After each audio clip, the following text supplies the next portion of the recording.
Good morning to all. Welcome to my class in Standard 5th English 2.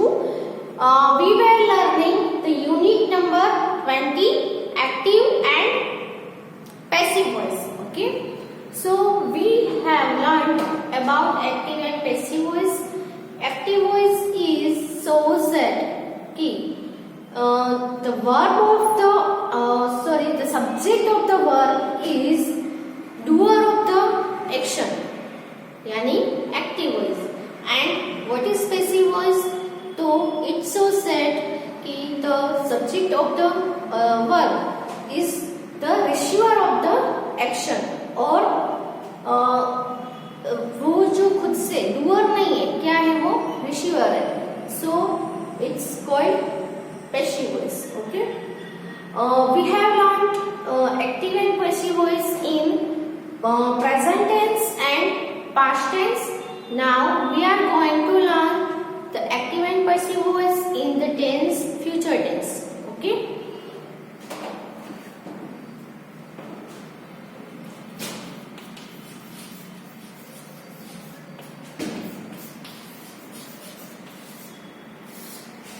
In future tense, there are three kinds of future tense: simple future tense,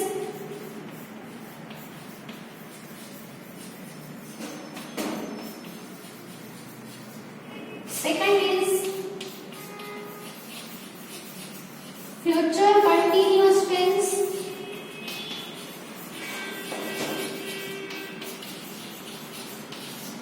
and the third is future perfect tense. So all the three kinds of every tenses we have learned in the chapter of tenses. Okay, you know all the verbs of all the tenses in active voice, but we will learn the verbs of the passive voice also. तो आप सभी को active voice के जो सभी verbs है वो हमने आगे लर्न कर लिया है, और सभी टेंस जब हमने लर्न किए तब सभी टेंस के वर्ब्स आपने लर्न किए थे, लेकिन वो सभी थे वो एक्टिव वॉइस के वर्ब्स थे. तो जैसे हमने प्रेजेंट टेंस में एंड पास्ट टेंस में जैसे हमने सीखा है ना, I told you the verbs of present tense and past tense also. Now we will learn the verbs of active and passive in future tense. Okay, so first of all we write the verbs.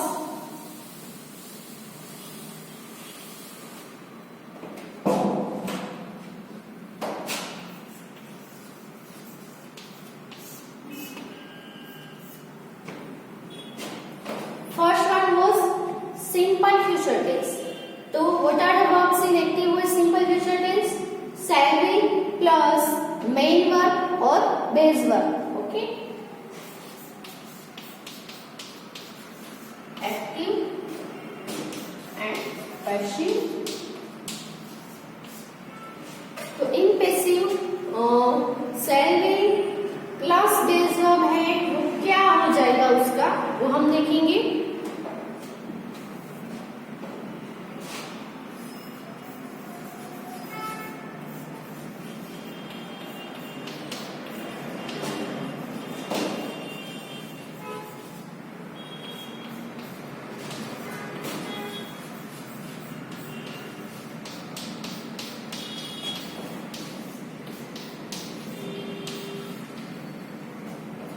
Past participle is necessary to make passive in all the tenses.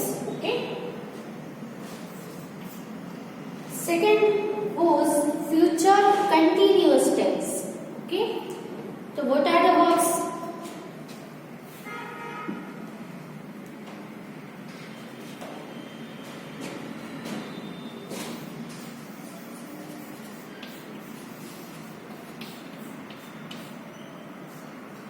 Shall be plus be plus verb by ing.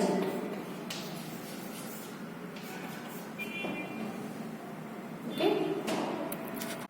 So in the continuous tense, the verbs are in active voice, verbs are shall be plus be plus verb ing. Okay, but जो future continuous है उसका passive है वो नहीं हो सकता है, इसलिए इसका पैसिव में हम यस कर देंगे, क्योंकि फ्यूचर कंटिन्यूअस टेंस का पैसिव वॉइस पॉसिबल नहीं है। अब फ्यूचर परफेक्ट टेंस का है, तो फ्यूचर परफेक्ट टेंस के वर्ब कौन से हैं? शैल will plus have plus past participle है। तो इसमें हमें क्या करना है, सिर्फ बहुत ही इजी है। सभी टेंस में आपने देखा कि परफेक्ट टेंस के पैसिव वॉइस के वर्ब है हमें इजी पड़ेंगे। क्यों? क्योंकि उसमें ऑलरेडी पास्ट पार्टिसिपल होता ही है, सिर्फ हमें उसमें बीइंग ऐड करना पड़ता है। ओके, तो लेकिन यहाँ पे देखो वर्ब आईएनजी हो तो उसका फिर पास्ट पार्टिसिपल करना है, यहाँ पे बेस वर्ब है तो उसका आपको पास्ट पार्टिसिपल करना पड़ता है, लेकिन यहाँ पे ऑलरेडी पास्ट पार्टिसिपल होता ही है, सिर्फ और सिर्फ आपको इसमें बीइंग ही ऐड करना पड़ेगा। सो ये आपको बहुत ही इजी रहेगा जब आप एक्टिव में से पैसिव में टर्न कर रहे होते हो तब।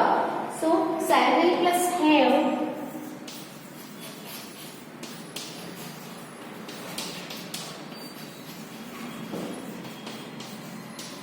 Plus be plus past participle. आपको यहाँ पे जो वर्ड्स है वही रहेंगे, सिर्फ बीइंग है वो एडेड होगा।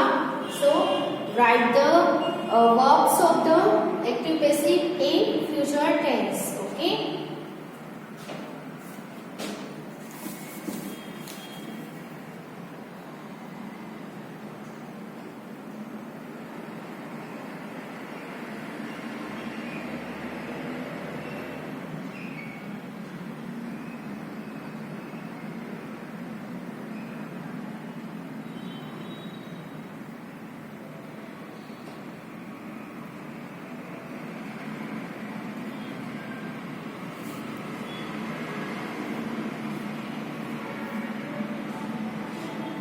Now let's see the examples of future tense.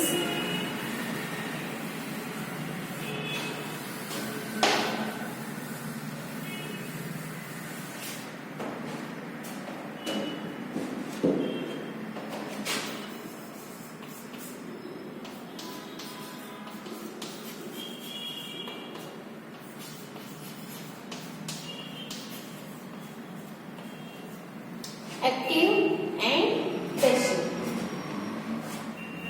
The teacher will forgive you. The teacher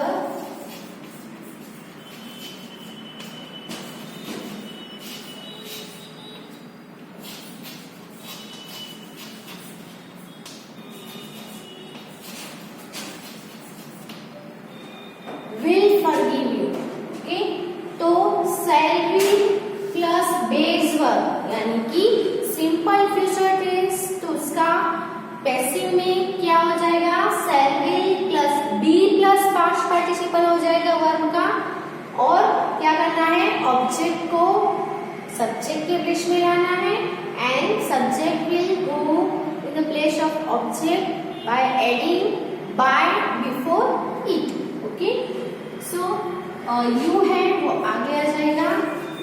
देखो जो यू है वो ऑब्जेक्ट के प्लेस में है, अब वो सब्जेक्ट के प्लेस में आएगा तो ऑब्जेक्टिव केस में होगा, लेकिन यू का ऑब्जेक्टिव केस और नॉमिनेटिव केस दोनों सेम होता है, यानी कि वो सब एज अ सब्जेक्ट हम यूज करें तो भी यू ही होता है, और उसका ऑब्जेक्टिव फॉर्म यूज करें तो भी उसका यू ही रहेगा। जैसे कि ही का ही होता है, वैसे यू का यू ही रहता है। ओके, सो यू का यू ही रहेगा। अब क्या है? वर्ब आएंगे। वर्ब में विल फॉरगिव है तो क्या हो जाएगा? यू के साथ विल आएगा, will be forgiven.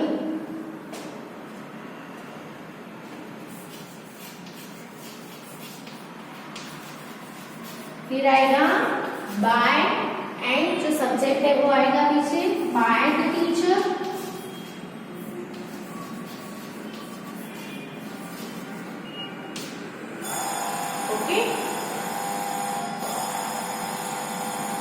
Second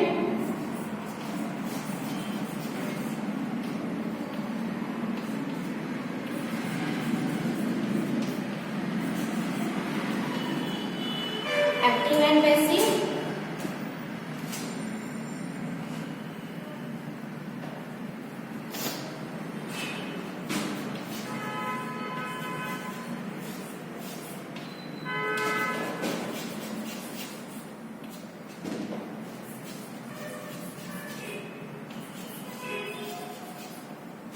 He will never help you. Okay, यहाँ पे वर्ब कौन से है? will help. नेवर है वो ऐसे ही वर्ब है, जो ऐसे ही वर्ड है जो ऐड किया गया है, उसमें कुछ चेंजेस नहीं करना है। तो पहले आएगा यू, यू के साथ will प्लस बेस वर्ब है तो will बी पास्ट पार्टिसिपल हो जाएगा। अब आएगा जो नेवर है उसको यहाँ पे ही रखना है, और जो बी है वो हेल्प है, तो हेल्प का पास्ट पार्टिसिपल क्या होता है? हेल्प।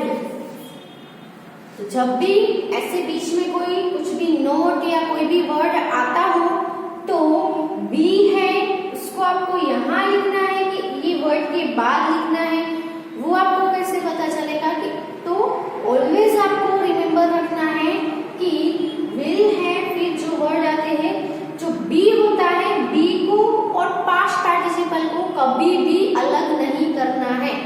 चाहे भले यहाँ पे विल नॉट हो तो नॉट होता है, लेकिन यहाँ पे विल बी नेवर हेल्प ऐसा नहीं आता है। बी और पास्ट पार्टिसिपल दोनों साथ में रहेंगे, उसको अलग नहीं करना है। विल और सेल को हम अलग कर सकते हैं, बीच में ये जो वर्ड है वो लिख सकते हैं। You will never be help by he है तो उसका क्या हो जाएगा? बाय के बाद आएगा ही का ऑब्जेक्टिव केस होगा him, by him, full stop. Okay, क्या किया हमने? यू को सब्जेक्ट के प्लेस में लेके आए और ही को बाय हिम कर दिया। और जो वर्ब है इसमें अभी हमने जो वर्ब लिखे एक्टिव, अगर एक्टिव में ये है तो उसका सामने जो लिखा वो पैसिव में वो हो जाएगा। तो यहाँ पे विल प्लस बेस वर्ब है तो उसका पैसिव में क्या होता है? Shall will plus be plus past participle हो जाता है। इसीलिए हमने यहाँ पे विल और हेल्प का बी हेल्प कर दिया। नेवर का नेवर ही रहेगा, उसमें कुछ चेंजेस नहीं करना है क्योंकि नेवर है वो वर्ब नहीं है। ओके, फिर हम नेक्स्ट एग्जांपल देखते हैं।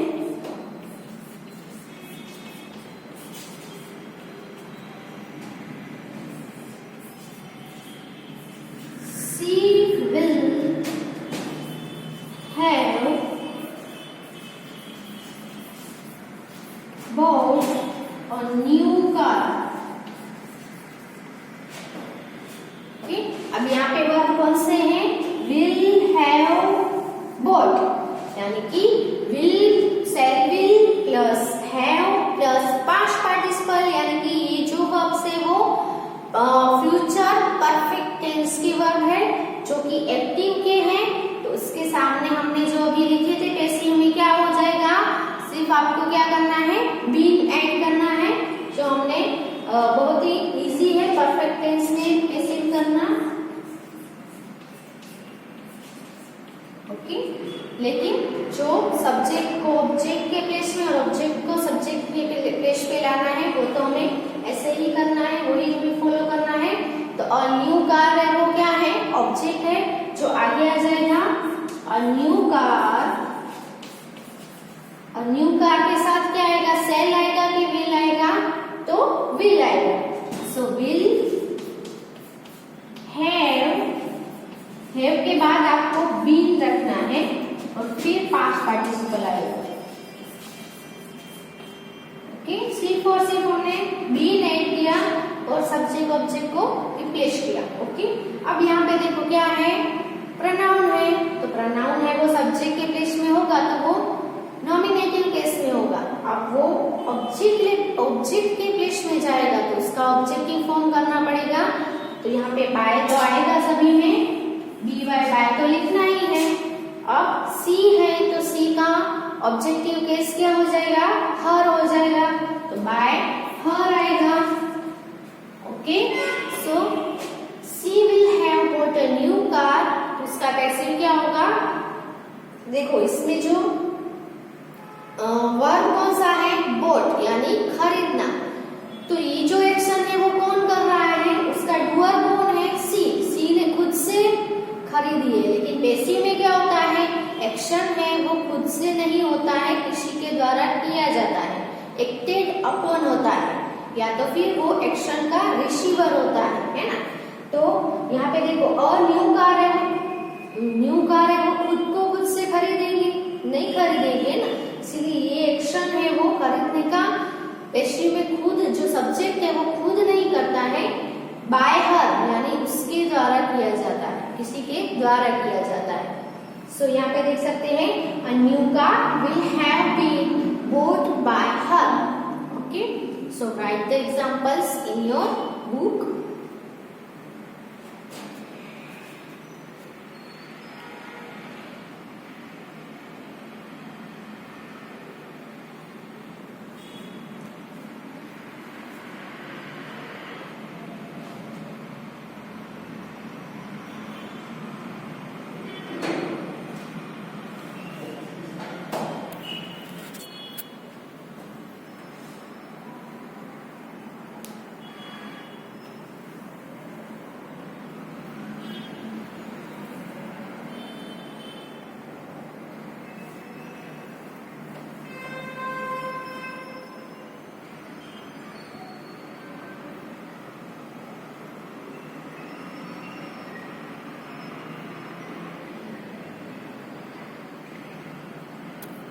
नाउ हमने सीखा कि जो जो ऑब्जेक्ट होते हैं उसको सब्जेक्ट के प्लेस में, और जो सब्जेक्ट होते हैं उसको ऑब्जेक्ट के प्लेस में ले जा करके एक्टिव में से पैसिव में चेंज कर सकते हैं। लेकिन एक्टिव सब्जेक्ट ऑब्जेक्ट का रिप्लेस करने के साथ साथ हमें एक्टिव के जो वर्ब है उसमें भी हमने चेंजेस करना पड़ता है, जो हमने टेंस वाइज वर्ब्स भी देखे और एग्जाम्पल भी देखे।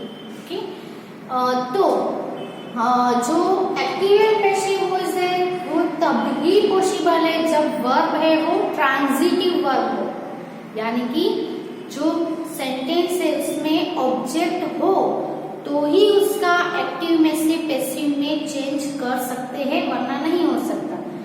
तो कोई भी सेंटेंस है उसमें हमें ऑब्जेक्ट कौन सा है वो पता करने के लिए हम वर्ब को दो क्वेश्चन करते हैं, व्हाट और दूसरा है whom। जैसे कि सी bought a new car। Okay, तो इसमें वर्ब कौन सा है? वर्ब है bought। bought यानी खरीद, बाय का पास्ट फॉर्म है। तो हमें bought यानी कि वर्ब से दो क्वेश्चन करने हैं। bought यानी खरीदा, क्या खरीदा? bought यानी क्या, है ना। what did she buy यानी कि उसने क्या खरीदा, उसका what का जो आंसर मिले वो भी हमारा ऑब्जेक्ट होगा। और whom, अगर सेंटेंस में हमें whom किसको खरीदा उसका जो आंसर मिले तो वो भी हमारा ऑब्जेक्ट ही होगा। what से जो आंसर मिले ऑब्जेक्ट नंबर 1, और whom से जो आंसर मिले वो ऑब्जेक्ट नंबर 2। हमने आगे रिलेशन में भी direct object and indirect object है वो सीखा था कि उसमें भी what और whom क्वेश्चन करने से जो ऑब्जेक्ट दो, किसी सेंटेंस में दो ऑब्जेक्ट भी होते हैं, तो दोनों में से एक है वो डायरेक्ट है और दूसरा है वो इनडायरेक्ट है। तो हमें अभी डायरेक्ट कौन सा है, इनडायरेक्ट कौन सा है वो नहीं देखना है। सो हमें सिर्फ क्या देखना है कि अगर सेंटेंस में दो ऑब्जेक्ट हो तो उसको हम पैसिव वॉइस में, क्योंकि पैसिव वॉइस में क्या करना पड़ता है, ऑब्जेक्ट को सब्जेक्ट के प्लेस में लाना पड़ता है। लेकिन अब दो ऑब्जेक्ट में से कौन से ऑब्जेक्ट को आगे लेकर हम पैसिव वॉइस बना सकते हैं, तो ऐसा नहीं है। तो दो ऑब्जेक्ट हो कोई भी सेंटेंस में तो हम टू वे से एक्टिव में से पैसिव में चेंज कर ऑब्जेक्ट 1 को भी हम आगे लाकर पैसिव वॉइस बना सकते हैं और ऑब्जेक्ट 2 को भी आगे लाकर हम पैसिव वॉइस बना सकते हैं। ओके, तो लेकिन यहाँ पे देखो सी वोट न्यू का उसने खरीदी, क्या खरीदा, वोट का आंसर मिला, इसमें तो सिर्फ और न्यू का एक ही ऑब्जेक्ट है ना। लेकिन कोई सेंटेंस इसमें एक ऑब्जेक्ट है तो वो तो हम जनरली जैसे करते हैं वैसे ही एक्टिव में से पैसिव करना है कि ऑब्जेक्ट है उसको आगे लाना है, सी को पीछे ले जाना है। और न्यू का यहाँ पे कौन सा टेंस है, पास्ट टेंस है, तो बोट है तो क्या होगा, was bought, was plus past participle, by सी है तो बाय सी का क्या हो जाएगा, नॉमिनेटिव केस में हर हो जाता है। ओके, लेकिन अगर समझ लो कि सी gave him a book, यहाँ पे वर्ब कौन सा है, gave है, give यानी give का पास्ट फॉर्म है दिया, तो give किया, gave किया, क्या दिया, what और whom यानी किसको दिया, तो gave यानी दिया, उसने उसको बुक दिया है ना। या तो फिर यहाँ पे सी की जगह पे हम सीता लिख लेते हैं, Sita gave him a book, तो सीता ने क्या दिया, बुक दी, सीता ने किसको बुक दी, किसको यानी whom का भी आंसर मिल रहा है, किसको दी, हिम को, उसको दी है ना। तो यहाँ पे अब बुक में वो भी ऑब्जेक्ट है और हिम है वो भी ऑब्जेक्ट है ना। तो ये जो सेंटेंस है उसका हम पैसिव दो सेंटेंस में बना सकते हैं। कैसे बनाने हैं देखते हैं।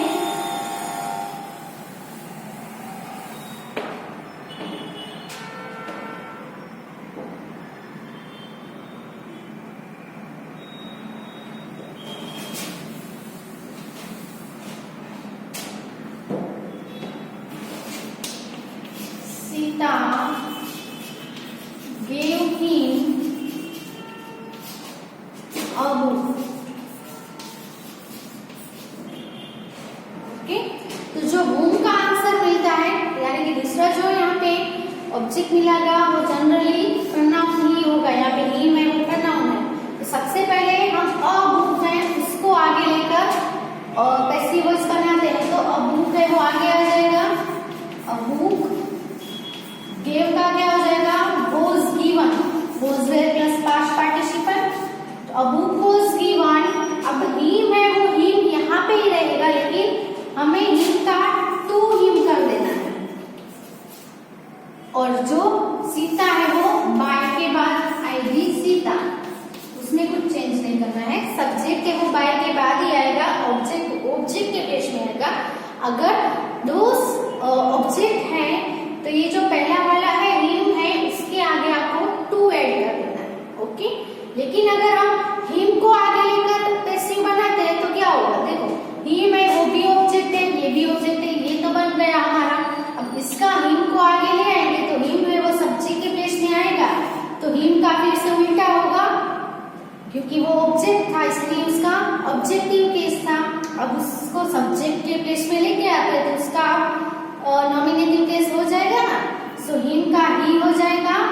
अब गेव है तो उसका यहाँ पे वॉज गिवन है तो यहाँ पे ही के साथ वॉज आएगा, वॉज में से वॉज प्लस पास्ट पार्टिसिपल क्या आएगा, गिवन अ बुक, और जो सब्जेक्ट है सीता वो बाय करके लास्ट में आएगा, बाय सीता। ओके, तो ये हुआ ऑब्जेक्ट, ये हुआ दूसरा ऑब्जेक्ट। अब ये जो सेकंड ऑब्जेक्ट है उसके आगे हमें टू नहीं करना है, टू है वो सिर्फ कब आएगा जब ऑब्जेक्ट में प्रोनाउन होंगे, हिम, हर, अस, मी ऐसा कुछ होगा तो हम टू लिखेंगे, कोई नाम होगा तो टू लिखेंगे। ओके, लेकिन कोई थीम होगी तो उसके आगे हमें टू नहीं लिखना है। जब कोई पर्सन नाउन है वो पर्सन का नेम होगा तो ही हमें टू ऐड करना पड़ेगा। ओके, सो ये जो एग्जाम्पल है दो सब्जेक्ट वाले, इससे अभी हमने सिर्फ आपको जो एक्सप्लेनेशन है वो मैंने दिया है। नेक्स्ट वीडियो में हम 1 by 1 दूसरे एग्जाम्पल्स भी देखेंगे और सीखेंगे। Thank you for watching.